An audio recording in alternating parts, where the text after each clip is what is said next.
జయశాలి YouTube channel. ఇక్కడ అన్ని రహస్యములు చెప్పబడును. అంటిల్ దెన్ కీప్ వాచింగ్ జయశాలి.tv. క్రీస్తు పూర్వం 100 సంవత్సరాల క్రితం ఉన్నటువంటి చక్రవర్తి అయిన రాజు అయిన దావీదు రాసిన, ఆయన చేత వ్రాయించిన ప్రొఫెసీ అంటారు దీన్ని, చట్టం.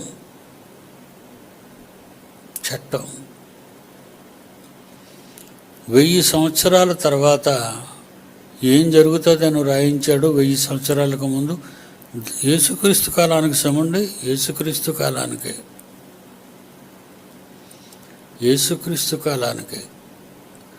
ఇది యేసుక్రీస్తు వెళ్ళిపోయి 2024 సంవత్సరాలు, క్రీస్తు వెళ్ళిపోయి 2024 సంవత్సరాలు, క్రీస్తుకు పూర్వం 1000 సంవత్సరాలు, 3024 సంవత్సరాలు నేటికి 3024 సంవత్సరాలైంది. ఈ మధ్యకాలం అంతా మీరు చరిత్ర కానీ బైబిల్ కానీ ఆలోచిస్తే అపోస్తులను చంపేయటం కానివ్వండి, ప్రవక్తలను చంపేయటం కానివ్వండి, భక్తులను చంపేయటం కానివ్వండి, ప్రారంభ క్రైస్తవ్యాన్ని హింసించడం కానివ్వండి, చంపుకొస్తూనే ఉన్నారు. కడకు క్రీస్తు యేసును కూడా చంపేశారు.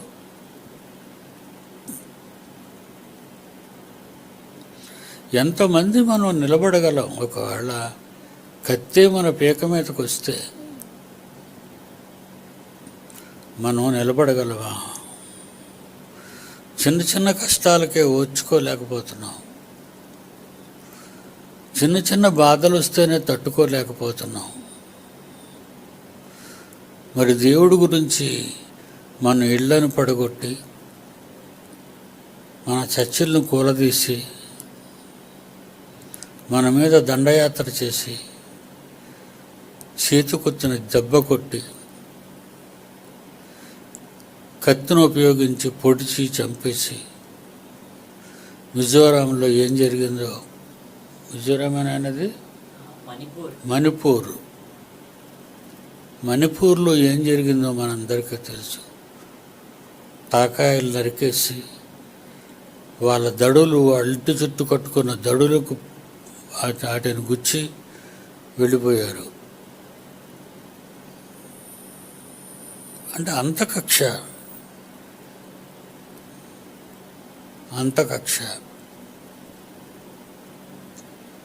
3024 సంవత్సరాల క్రితమే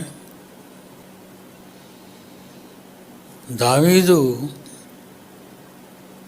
మేము నీ నిమిత్తము దినమెల్లా చంపబడుచున్నాము, వదకైన గొర్రెలుగా ఎంచబడుచున్నాము. అయినను మనలను ప్రేమించిన వాని ద్వారా మనము వీటన్నిటిలో అత్యధిక విజయం పొందుచున్నాము. అంటే చనిపోయి వాళ్ళేదో మనం చంపకుండా వదిలేయటం వల్ల మనం అత్యధిక విజయం పొందటం కాదు. అక్కడే మీరు జాగ్రత్తగా ఆలోచించాలి. క్రైస్తవులం కదా మనం చంపబడం, దేవుడు మన పక్షాన ఉన్నాడు కదా, ఆయన మనల్ని కాపాడుతాడు అని మనం ఎప్పుడు అనుకోకూడదు. మనం చచ్చిపోవచ్చు.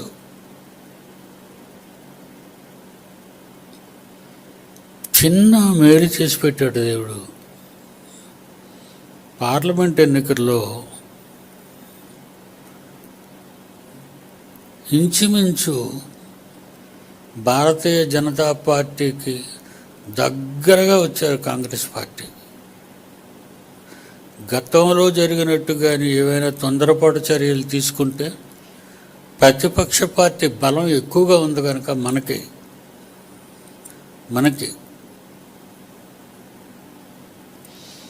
అన్ని కష్టాలు ఉండవేమో అని చిన్న కొసమెరుపు ఆనందిస్తాను.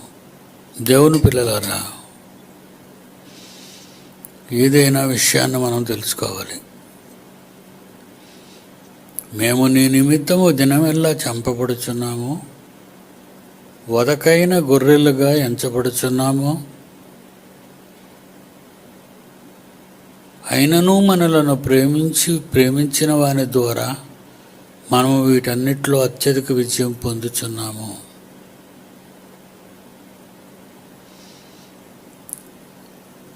ఇక ఈ రోమాపత్రిక 8లో ఏం చదువుకున్నాం? 36లో ఇందుకు ప్రమాణముగా వ్రాయబడినది ఏమనగా ఇది రాశాడు. రాబోయే కాలంలో మీరు ఎన్ని కష్టాలు అనుభవిస్తారో తెలియదు.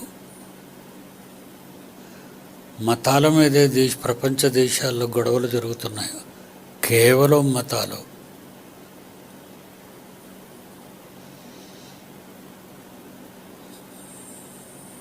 ఈ మధ్య హమాస్ ఇజ్రాయెల్, ఈ మధ్య చైనా తైవాన్, రష్యా, ఇంకోటి ఎడుతున్న దేశం ఉక్రెయిన్. ఈ యుద్ధాలు ఈ దేశాల మధ్య జరుగుతున్న యుద్ధాలు, ఇక భయంకరమైనటువంటి భూకంపాలు మీకు పంపుతున్నాను. భయంకరమైనటువంటి వరదలు, భయంకరమైన అగ్నిపర్వతాలు పగిలిపోయి ఓళ్ల మీదుగా ప్రవహించడాలు, ఇవన్నీ చూస్తుంటే ప్రమాదకర గంటలు మోగుతున్నాయా? ప్రపంచానికి ఏదో రాబోతుంది. మంచి కాదు, నాశనం. అక్కడక్కడ మన చుట్టూ జరుగుతున్నాయి. మన చుట్టూ జరుగుతున్నాయి ఘోరాలన్నీ.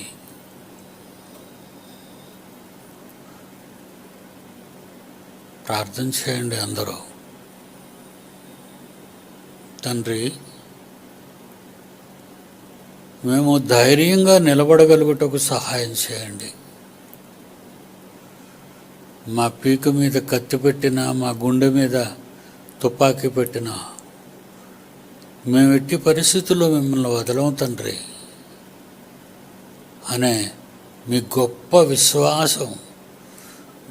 విశ్వాస త్యాగం మీ దేవుడి మీద మీరు చూపించడానికి సిద్ధపడండి. చెప్పలేము ఏ క్షణానికి ఎలా ఉంటుందో. ఇంకా అధికారాల హస్తగతం చేసుకోలేదు, ఇంకా చేసుకుంటారు. ఒక్కొక్కడికి ఒక్కో పాత్ర. దేవుని పిల్లలారా,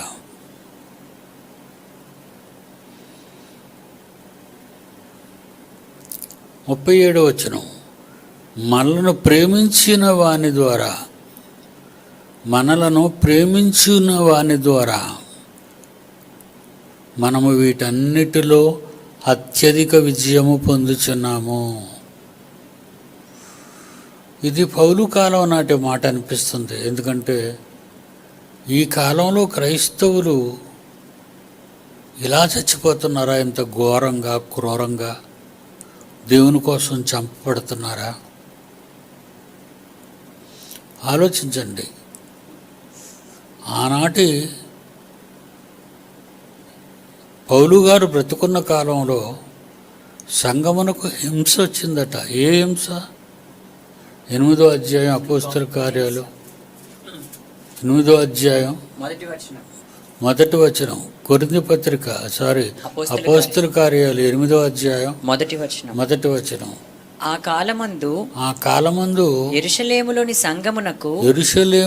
సంగమునకు గొప్ప హింస కలిగినందున, గొప్ప హింస వేరు, గొప్ప హింస వేరు. నరుక్కి వెళ్ళిపోవటమే, తలకాయలు దిగి పడిపోవటమే.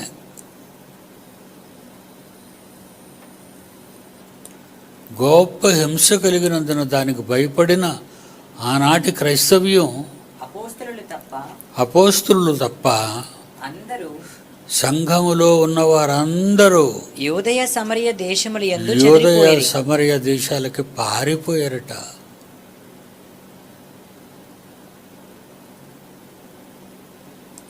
దేశాలకు దేశాలు పారిపోతున్నారు చంపేస్తారని. దేవుని పిల్లలారా, ఈ కాలం దగ్గరగా వస్తుంది, ప్రమాదకాలం దగ్గరలో ఉంది అనిపిస్తుంది. ఈరోజు జరుగుతున్న ప్రకృతిలోని ఈ పరిస్థితులు మనం చూస్తుంటే మనకు అలాగే అనిపిస్తుంది. మనం ఎవరి జోలికి వెళ్ళకపోయినా, ఎవరితో విరోధం పడకపోయినా, మీకు అందుకే చెప్తాను, సువార్తకు వెళ్ళండి, జాగ్రత్త పడండి. కిట్టినవాడు కరపత్రం తీసుకుని చెంపదెబ్బ కొడతాడు. ఎంతోమందిని కొడుతున్నారు. అలాగే దేవుని సేవ చేయటానికి వెళ్ళిన సోదరీమణులు కానీ సోదరుడు కానీ అనుకోగలిగి ఉండండి. ప్రస్తుతానికి మిండలో ప్రార్థనలు చేసుకోండి. వాతావరణం ప్రశాంతంగా ఉన్న చోటున వాక్యం చెప్పండి. దూరం అయిన వినిన వారి దగ్గరికి వెళ్ళండి. దగ్గరలో వినకపోయినా వాళ్ళకి చెప్పకండి. వాళ్ళకి వినే మనస్సు లేనప్పుడు మీరు చెప్పడం కూడా వేస్ట్. అందుకే పౌలు అంటున్నాడు, 37వ వచనం 8వ అధ్యాయం, మనలను ప్రేమించిన వాని ద్వారా వీటన్నిటిలో అత్యధిక విజయము పొందుచున్నాము. వీటి మరణాలు అనుభవించిన, ఆ రోజుల్లో చెరసాలలో వేసిన, ఆ రోజుల్లో చిత్రహింసలు పెట్టిన, స్టెఫెన్ను రాళ్లతో కొట్టి చంపి పడేసిన, వీటన్నిటిలో అత్యధిక విజయము పొందుచున్నాము. నిలబడగలమా మనం? మరణమైన చెప్తున్నాడు, మరణమైన జీవమైన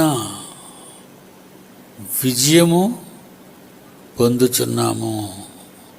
మరణమైన జీవమైన దేవదూతలైన ప్రధానులైన ఉన్నవి అయినా రాబోవనవి అయినా అధికారులైన ఎత్తైన లోతైన సృష్టింపబడిన మరి ఏదైనా మన ప్రభు అయిన క్రీస్తు యేసు ద్వారా కనపరచబడుచున్న దేవుని ప్రేమ నుండి మనలను ఎడబాపువాడు ఎడబాప నేరవని రూఢిగా నమ్ముచున్నాము. ధైర్యం చెప్తున్నాడు పౌలు ఆనాటి సంఘానికి ధైర్యం చెప్తున్నాడు. మీరు భయపడకండి, ఏ విషయంలో భయపడకండి. చావు మీ ముందుకు వస్తుందంటే జీవకిరీటం మీ మీద పెట్టడానికే. అదొక్కటి గమనించండి. చావు మీకు దగ్గరగా వస్తుందంటే మీ మీద జీవకిరీటాన్ని పెట్టడానికే. దేవుని పిల్లలారా, ప్రపంచ పరిస్థితులే మారిపోయాయి, దిగజారిపోతున్నాయి. బ్రతికుండగానే శవాలుగా మారిపోతున్నారు. ప్రకృతి వలన ఎందరో శవాలుగా మారిపోతున్నారు. దేవుని కోపం ప్రకృతి మీద ప్రజ్వలిస్తున్నాడు ఆయన. కానీ మానవులకు అది అర్థం కావటం లేదు. ఇవి ఎందుకు జరుగుతున్నాయని ఎవ్వరూ ఆలోచించరు. ఒక కొండ రాళ్ళు కూలిపోయి రోడ్ల మీదకి వచ్చి పడిపోయినా గంటల్లో మళ్ళా ఆ రోడ్డును క్లియర్ చేస్తున్నారే తప్ప మరో చోట పడితే ఎలాగా, అసలు ఎందుకు ఇలా జరుగుతుంది అని మనిషి మనసు పెట్టి ఆలోచించటం లేదు. చాలా జాగ్రత్తగా ఉండాలి మనం, చాలా జాగ్రత్తగా. బర్డ్ ఫ్లూ అని వేస్తున్నాడు రోజుకి. ఇది ప్రపంచం అంతా చుట్టబోతుందట, కరోనాలాగా. తెగుళ్ళు ప్రపంచం అంతా చుట్టబోతుందంట. కరోనాలో ఎలా లక్షలాది మంది చనిపోయారో ఈసారి కూడా లక్షలాది మంది వ్యాధి వలన చచ్చిపోతారు అని వరల్డ్ హెల్త్ ఆర్గనైజేషన్ వాళ్ళు హెచ్చరిస్తున్నారు ప్రపంచ దేశాలకి. మీ ప్రజల విషయంలో జాగ్రత్తగా ఉండండి, మందులు జాగ్రత్తగా ఉపయోగించండి, ముక్కుకు క్లాత్ మాస్క్ వేసుకోండి. ఎటు చూసినా భయం, మనకు ఎటు చూసినా భయం, ఏమి తిన్నా భయం, బయటకు వెళితే భయం, కూర్చుంటే భయం, లేచుంటే భయం. నేను అస్సలు బయటకు వెళ్ళను, మీకు తెలుసు. ఏదో రోగం నా శరీరంలో ప్రవేశించింది. అది గత 4 రోజులుగా నన్ను ఇబ్బంది పడుతుంది. నడువంతా నొప్పి, వెన్నెముకంతా నొప్పి, కాళ్ళు 2 వణకడం. అప్పటికే మధ్యాహ్నం ఒక్క పూట అన్నం తింటాను, రాత్రులు కూడా టిఫిన్ మానేశాను. రాత్రి కూడా గ్లాసులు పాలు తాగుతాను. అంటే దేవుని కొరకు ఎంత దాచుకుందాం అనుకున్నా ఎక్కడో దగ్గర దగ ఏర్పడుతుంది, ఎక్కడో దగ్గర మోసం జరుగుతుంది నా శరీరంలో. పౌలు గారు అంటున్నారు, 1 కొరింథీ పత్రిక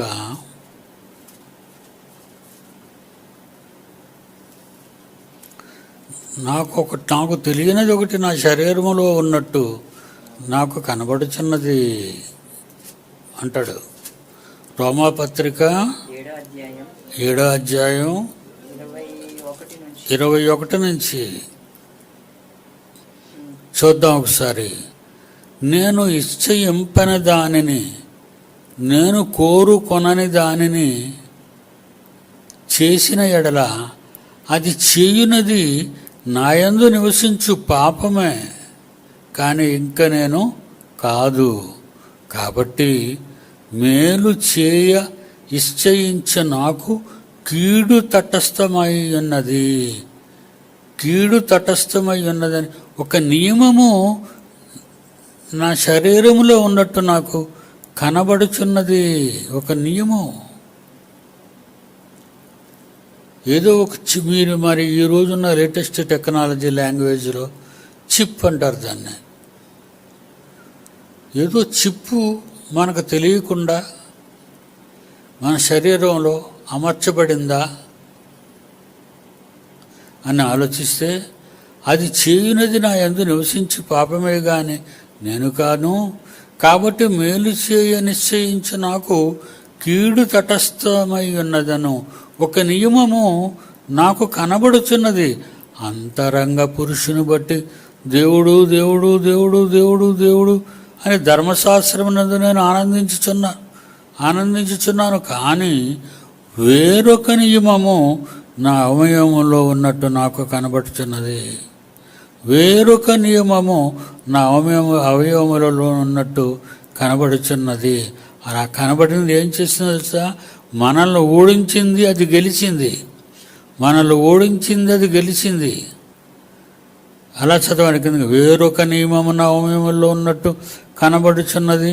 అది నా మనస్సునందున్న ధర్మశాస్త్రముతో పోరాడచ్చు. నా అవయవములలో ఉన్న పాప నియమమునకు నన్ను చెరపట్టి లోపరుచున్నది. మనం ఎంత జాగ్రత్తగా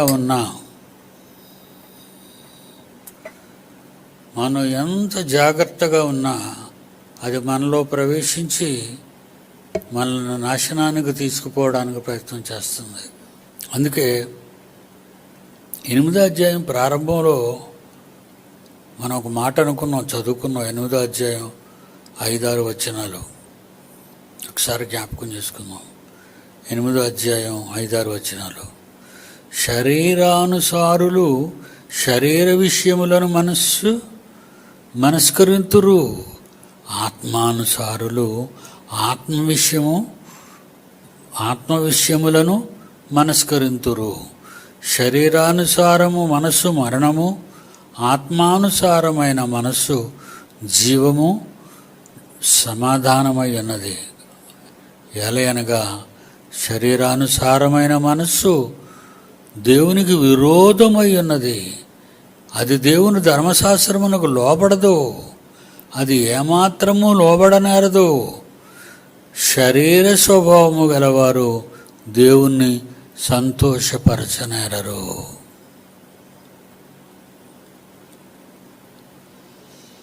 ఎన్ని జాగ్రత్తలు దేవుడు నిజంగా ఆత్మీయంగా కానివ్వండి, శారీరకంగా కానివ్వండి, మనకెన్నో ఆయన హెచ్చరికలు మనకు అనుగ్రహిస్తూనే ఉన్నాడు, మనల్ని కాపాడుతూనే ఉన్నాడు. ఆయన ఒక నియమం మన శరీరంలో గూడు కట్టుకుపోయింది. ఒక తేనెపట్టు ఒక చెట్టుకు గూడు కడుతుందంటే చాలా పెద్ద బుట్టలా మారిపోద్ది. అది ఎక్కడెక్కడో పూల తేనెలు తీసుకొచ్చి అందరూ దాచుకుంటాయి. ఆ పుట్ట అది రేగిందా దగ్గరలో ఉన్న వాళ్ళందరితో కుట్టేసి చచ్చిపోతారు. తేనెటీగలు మిమ్మల్ని కుడితే ఎక్కువ చచ్చిపోతాం తెలుసా. అలాగా మన శరీరంలో ఒక గూడు కొట్టేసుకున్నప్పుడు అదే చెప్పాడు మనకి ఇక్కడ. అది మన శరీరంలో గూడు కట్టుకుని 22వ వచనం 7వ అధ్యాయం రోమపత్రిక 7:22 అంతరంగ పురుషుని బట్టి దేవుని ధర్మశాస్త్రమందు నేను ఆనందించుచున్నాను గాని వేరొక నియమము నా అవయవములలో ఉన్నట్టు నాకు కనబడుచున్నది. అది నా మనస్సునందున్న ధర్మశాస్త్రముతో పోరాడుచు నా అవయవములలోనున్న పాప నియమమునకు నన్ను చెరపట్టి లోపర్చుకొనిచున్నదే. కాగా 25వ వచనం చివరి మాట, కాగా మనస్సు విషయములో నేను దైవ నియమానికి లోబడినను, శారీర విషయములో పాప నియమమునకు దాసుడనై ఉన్నాను. అందుకే యేసుక్రీస్తు వారి 8వ అధ్యాయం ఇంత కాపలా, ఇంత సెక్యూరిటీ దేవుడు మనకిచ్చాడు. మీరు జాగ్రత్తగా ఉండండి.